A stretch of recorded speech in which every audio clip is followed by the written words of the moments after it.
This is your Thursday Fantasy PSA. Remember to take all your Thursday night players out of your flex spot. Thank you, and have a nice week.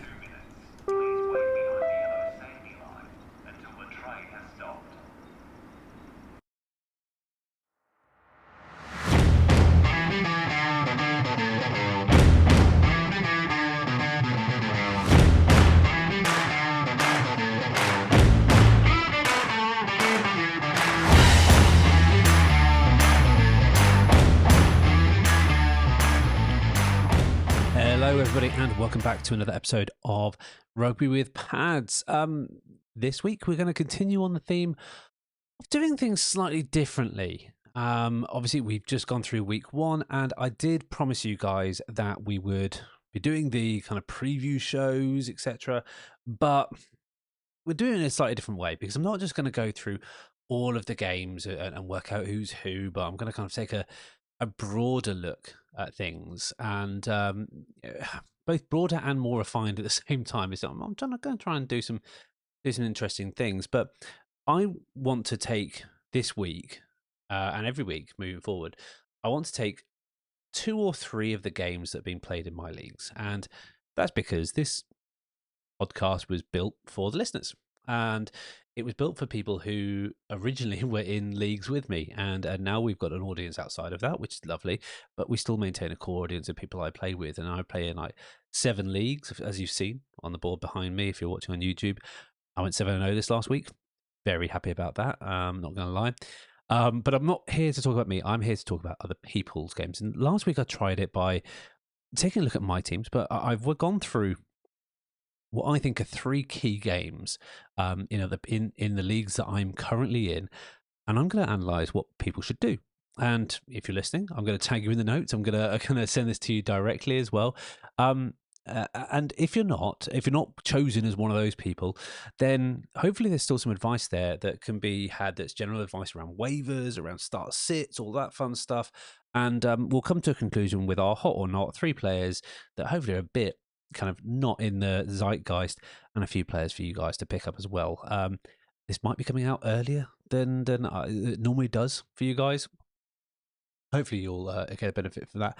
And I've just realised on my screen, apologise for the mess behind me on my spare bed. My mirror fell down from the ceiling because I can't not from the ceiling from the wall, because apparently I'm not very good at DIY, which, you know, doesn't speak highly of the fact that I've just created a pergola in my background, in my back garden.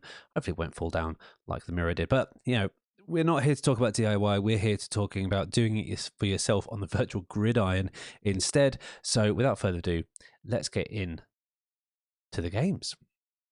Now, I will start off by just taking a quick look at the games we've got here and just some general things, because week one we didn't know anything. Except that, sorry to tell you guys, the Vikings were gonna feast on Daniel Jones, and we know he's still bad, and we've seen everyone play now. Monday Night Football was interesting. The 49ers doing 49ers things, letting Jordan Mason know that he's going to start on Friday and not letting the rest of us know. Sorry if you started Christian McCaffrey, but it brings more credence to the fact you should be playing on Sleeper and have that auto thing, because if you're in the UK and that happened on Monday Night Football, that's at 1:15 in the morning or something like that. That's crazy. Anyway, the Thursday night warning is in full effect. We have 2 really good teams, Buffalo and Miami, with plenty of fancy focus on there. But so make sure your Thursday night players are out of your flex spot. But just some things I kind of picked up on here that I think are mismatches. I really like the idea of the New York Jets defense against Tennessee. I do think Will Levis will get better, but he still makes boneheaded decisions. He's still got 1 or 2 interceptions in him a game, and that line wasn't as fantastic as we thought. New York played really well despite in the loss. Most of their wide receivers didn't get very far. I can see this being a low-scoring game for Tennessee, and you probably want that Jets D if you're streaming, if they're available. That is, I would avoid anything in Pittsburgh and Denver, just as a general rule. Both those teams look dog. I can't say the word because I don't want to get demonetized. Not that I'm monetized anyway, but they were rubbish. I do like the idea of the Philly pass D, even though the Phillies defense is a bit funky, I think, against Atlanta because Kirk Cousins there's definitely something wrong with him. His mobility was just not quite right. I like the idea of the Chargers running backs just running up the scoreboard against Carolina, although I think with a strong running game against a very weak Carolina, basically they're basically a UFL team on defense. They're awful. I can see them doing really well. Likewise, I like the Chargers defense as well. I like the Indianapolis defense this week. I can't remember why I put that down in my notes, but I did nonetheless. Against Green Bay, it's going to be against Malik Willis most likely. We haven't seen anything good from him, so I can only think the bad. So I'm going to be putting up my Indy defense there, and I think the Rams pass catchers in Arizona is going to be interesting. The Arizona secondary still is suspect. The Rams will be targeting a game. It looks like Matt Stafford can sling it, and even though Puka is out, which so sad, so sad about that. Even though Puka is out, Arizona has had a really tough time against Luss and the Rams pass catchers, especially in their own building, weirdly enough, and more specifically the tight end position. Obviously, Jonathan Gannon being a different head coach to what it was previously, but it still feels like every year the tight end just goes off. So Colby Parkinson is one for the books, and we'll get onto that in a little bit. But first, let's take a look at our first analysis here, and we are looking at a league that is huge. This is the Hawk Tour Tagovailoa Invitational. It's a 16-person PPR league, and it's also a league where we have, within the league, we have 4 different divisions: North, East, South, and West, funnily enough. We are still in a phase where people are playing in divisions, so this is great. I get to pick a divisional game as well, which is lovely. And I'm going to be picking Sergio, who is new to our league, and Matt, who has been in the league previously. The lineups for these teams is 1 QB, 1 wide receiver, 1 running back, and 1 tight end, 4 flex spots, a kicker, and a defense. You can think with 16, that gets pretty deep.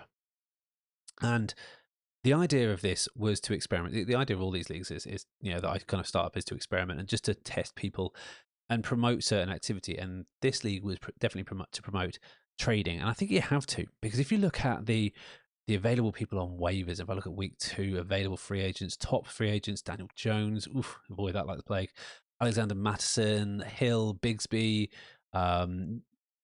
is that Jamal Williams? It's Jamal Williams, P. Ryan. It's slim pickings here. So you've really got to dig deep and find someone or get trading.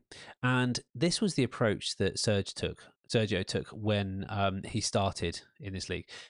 When he drafted, he decided to very early on take a couple of quarterbacks. And you'll see in his lineup here, he's got Josh Allen and he's got Jalen Hurts. He also had Daniel Jones for some reason a little while ago, but I don't know. But he decided he wants to own that position and use it for trade bait later, which meant other people were able to overtake him a little bit, and he had a bit of a tough week 1.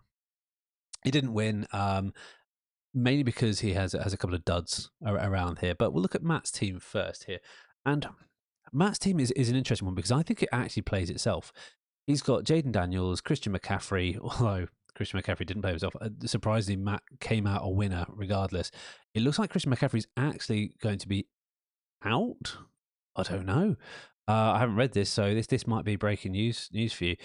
He might be out for next week. We'll have to see how that goes. If so, Jordan Mason is going to be on the list. I think, he's already backed up. So Matt is fine there. So he plays whichever San Francisco 49ers running back that he is able to. He's got DK Metcalf. Disappointing first game. Could he come back? I think so. I think all signs point in the right place for him. Kincaid vanished. It was more like Kinfade. Malik Neighbors is obviously tied to Daniel Jones, which we don't like. Deontay Johnson is tied to Bryce Young. Chris Godwin had a great game. Yoshivas was definitely a last-minute, I think, pickup. And then he's got Bates for Detroit and the Seahawks defense against New England, which I don't mind. So in terms of this lineup, it kind of picks itself. I would probably say with T. Higgins coming back into the lineup, Jamar Chase's situation will get sorted out, I suspect. Yoshivas could maybe be changed up. I don't really like Deontay Johnson versus the Chargers. It's a tough defense to play against. They've got a good secondary. I think Neighbors could do better against Washington because Washington was definitely a terrible defense last week. But yeah, there's some different people I'd look at here. Ultimately, I might be looking to drop Yoshavas. I wouldn't be looking to drop Deontay Johnson because he's number one there.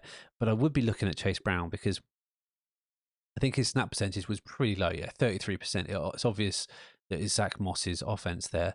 Jalen Polk did pretty well. Oh no, he was on the field quite a lot, but didn't do particularly well. But we'll have to see how that goes. And Ben Sinnott, I think he only got 20% of snaps. I don't think he's the guy in this type of league. So there is a few options there that I'd look to get out of. And I'd be looking at the tight end position to improve it because I don't think he needs much. Maybe you're looking at a Josh Reynolds type instead of Yoshavas to be that kind of flex spot starter. But the tight end position, behind Kincaid, I would look at people like Tucker Kraft, who was available. He was on the field for 98% of snaps. He caught passes. I think with that, the fact that you've got Malik Willis in there, he's going to be a viable option. So he's someone I'd pick up. I'd also maybe looking at a Okonkwo for that kind of upside of touchdowns. Maybe it's not really an option that I kind of go towards, but I've already said it for Colby Parkinson. I think he's going to have a great game, and I believe even he might even be available in this league. So let's have a quick look if he is available. Colby Parkinson is not available, unfortunately. One of my longtime friends has him, but he'd be someone I'd look to target, especially in the trade factory as well. And I'm maybe looking to trade away Deontay Johnson because I'm not seeing. I've already mentioned it. I'm not seeing the value in Deontay Johnson this week. I think he's going to have a really tough time of it, and he'd be someone I would be looking to sit rather than start at the very least. And maybe you can play around with some other players. Baker Mayfield is a viable starter, I think. The person who has Colby Parkinson currently has Jordan Love, so he's looking for a viable starter. That would be a trade I would maybe look to do if I was Matt. On the other side, we've got Sergio. I mentioned he's got his double quarterbacks, but let's look at the full lineup here. Josh Allen, DeAndre Swift, not bad. Greg Dortch, I think he's a viable player this year, not fantastic. George Kittle, we took him earlier. I like that. Zeke Elliott, I think, is fun. Ty Chandler, I think after Aaron Jones' performance, it's definitely Aaron Jones' offense there. Jahan Dotson, 42% snaps, one target. He's not it at the moment, and I think there was a reason why he went away from Washington. I think there's something behind the scenes there. Hunter Henry, I think, has opportunity value. Justin Tucker, San Fran's great. But he's also got the Philly defense. Hollywood Brown should go on IR straight away. We do have an IR spot in this league, I believe, just the one to give yourself some freedom there. But there are plenty of good pickups. Juju Smith-Schuster is definitely the fourth receiver there. Again, one target for no receptions there. Trey Tucker, is it Trey Tucker? Yeah. 78% on the field, but he's not being targeted. It's I think in that offense, it's going to be hyper targeted towards Brock Bowers, who had a great game, and not DeAndre Hopkins. I can't remember his name. Devontae Adams, who is fantastic. I would be looking to trade away Jalen Hurts or Josh Allen.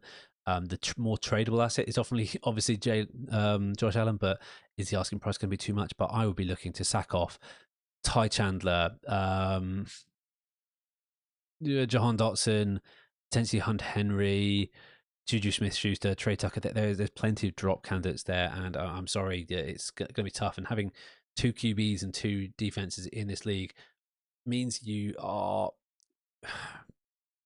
very much not in a great place when it comes to being able to maneuver the waiver wire.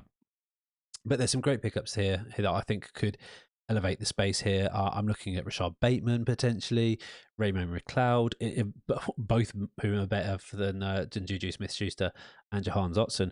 Alec Pierce, if you want that kind of spike usage, I think there's some really good players you could pick up here, and all of them are consistently available. And I believe Serge probably has a decent waiver wire priority. So he's waiver priority 5, so he beats out Matt, who is waiver 16, because he's one of the only people who made a move last week. That's what I'd be looking to do for you guys. So guys, take a look at those tight ends, take a look at those wide receivers, and I think you'll be in a good spot to have a good game this week. I do not think, I do not think that it's going to be as far distant as maybe it's going to play out. At the moment, it looks like Matt's going to add another 10, 12 points. I think if Serge could add another 5 or 6 points, I think this will be a very close and competitive game going into week 2. And in that West Division, where you're playing Ed, who's won titles, James, who I swear body doubled me in the entire draft process as well. I think is a really tough division in the West. So you're going to need to pick up those wins early and often. Right, that was interesting. I quite enjoyed that. Let's look at another set of competitors, both of whom are 1-0 going into the first week of the season. This is being played on the NFL app, which had its problems. A lot of people reporting that they couldn't change their lineups. So I don't know how that affected it, but I'll be waiting for our commissioner, John, to decide what he's going to do that. Again, not standing on this sleeper hill more so than I need to, but I think people are coming around to the fact that Sleeper is the better app, despite getting 30 notifications that Ken Walker was questionable over the weekend. Anyway, we've got a two tough competitors who've been playing against each other for 10 years now, best part of.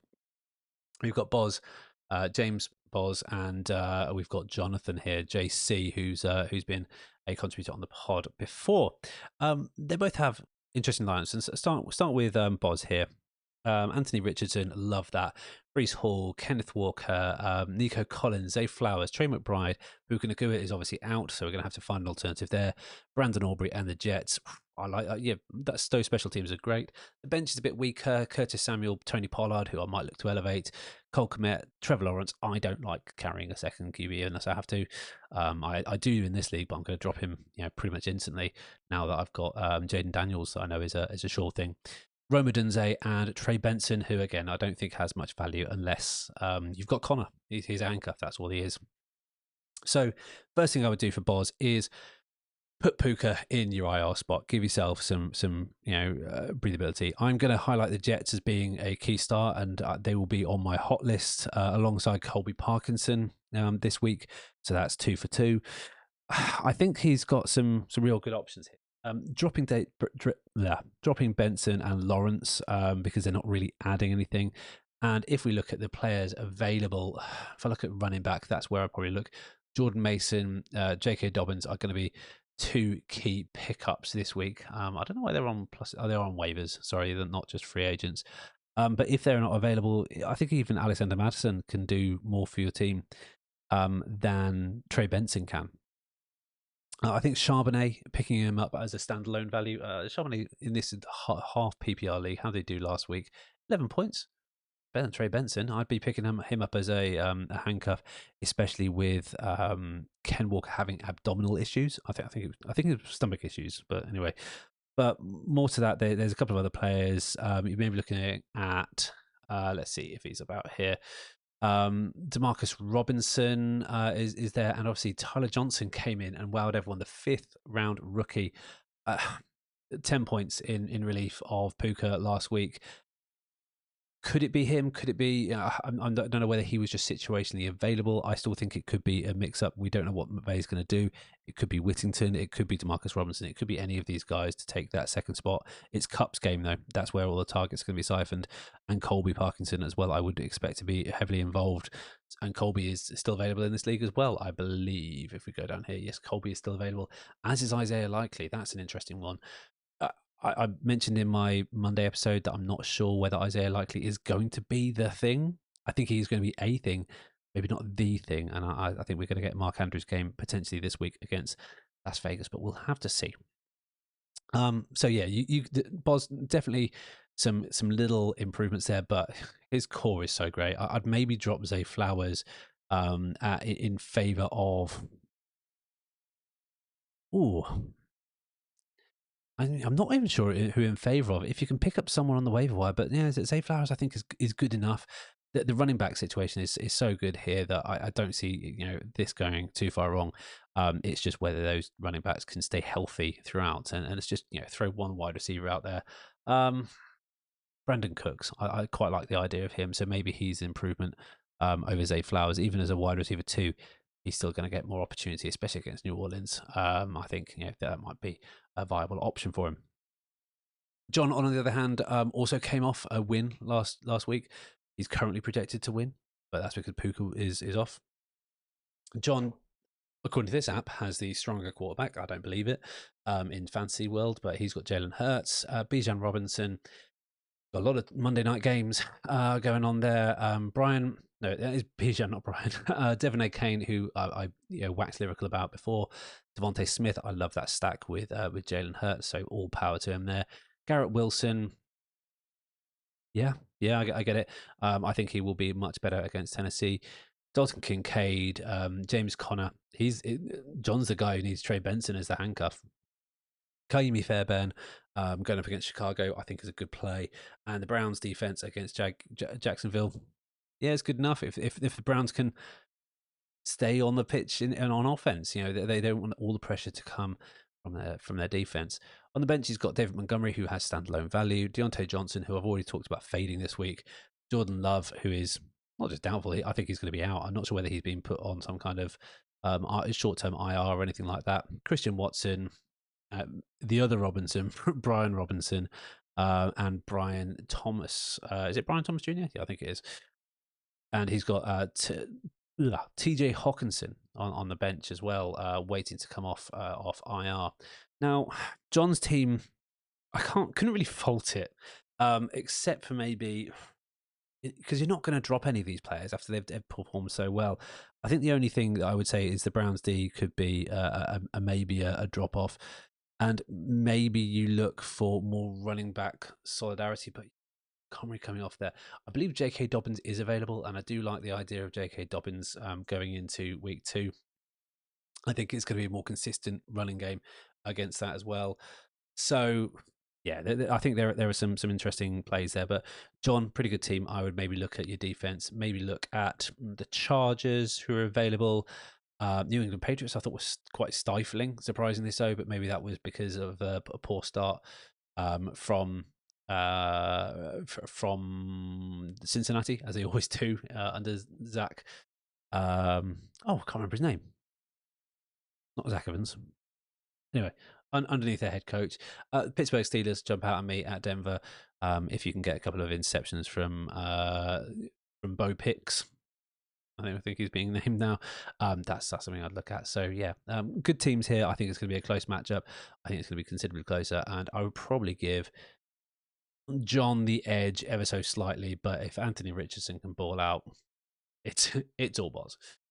And the final game, I'm going to be looking at a Dynasty lineup. And this Dynasty league is so hotly contested. We've had 3 different winners. Myself in the first year, John, JC, who we just talked about in the second year, and Ed won it last year. Ed being a powerhouse already this year. All 3 of those teams winning. We've had some people come in and out. One of those people who've come in is Dan. Again, we've talked about him before. He has a great lineup. I'm not gonna lie, he has wheeled and dealed so well, but he is going up against another powerhouse in Tim. Now, Tim has always been in the playoffs. He is a menace. No one really wants to play with him, and yeah, I think this could be a really tough game. If I'm looking at the lineups, and we'll start with Dan's first, and again, there's not much that can go wrong, and you're not going to be looking at the waivers when you're looking at dynasty lineups like this because there's nothing there really. If I look at the players who are available on waivers and I look at QBs, the top QB is Malik Willis. The top running back is Miles Sanders. Wide receiver Elijah Moore. Ooh. Tight end Colby Parkinson. We like that a lot.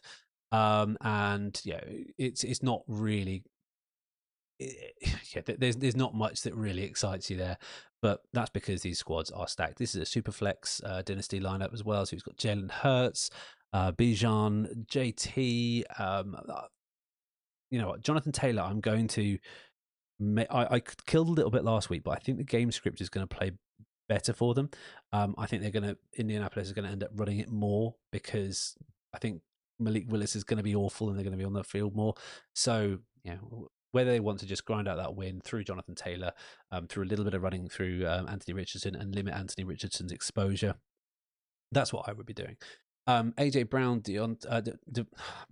can't even say it. Devontae Adams, who is on the trade block. Don't know whether that was a rage thing from Dan. I didn't actually see his lineup. 11 points, 97% of snaps, but he didn't get targeted. The quarterback play is so suspect there, but whether they'll have a better time against Baltimore, I doubt it. Drake London, who's still not a thing yet. I'd be looking to fade him potentially against Philly, because I think that pass rush is going to be brutal for Kirk Cousins. I think he's going to run into the same problems. Kittle and Ayuk, I don't like that. I never like that, because your quarterback, who is Purdy on the Superflex, can only pass to one of them. Pick one, not the other. This is why I got rid of Kittle, because I had Debo as well. So I traded with Dan for Mark Andrews earlier on in the offseason. And Rashad White as the last flex play. The guys I don't like there, I'd drop either Ayuk or Kittle, depending on what your tight end options are. Colby Parkinson, I think, is a spot play. If you can pick him up. This is a fab league, so you'd have to spend a bit of fab there. But there are definitely people you can drop on the bench here. He's got Kyle Pitts. I'd maybe play Kyle Pitts against him, or Evan Ingram, because I think what we're going to see with teams that have heavy pass rushes against them, you're going to be seeing short dump offs to the tight end. Cleveland and Philly both have good pass rush. I would maybe look at Evan Ingram as being a recovery candidate going into week 2. He didn't fare particularly well in week 1. Kyle Pitts fared better, but I think he was very much touchdown dependent, but he's on the field a bit more than Evan Ingram. So, one of those two instead of Kittle might be a look. I didn't actually see what the Kittle score was at the end of the day. 9 points, not too bad. But tight end is always going to be a difficult one to predict. Zamir White, I still think is a hold. Justin Fields is a hold. Watson, however, I'm maybe looking to get rid of him.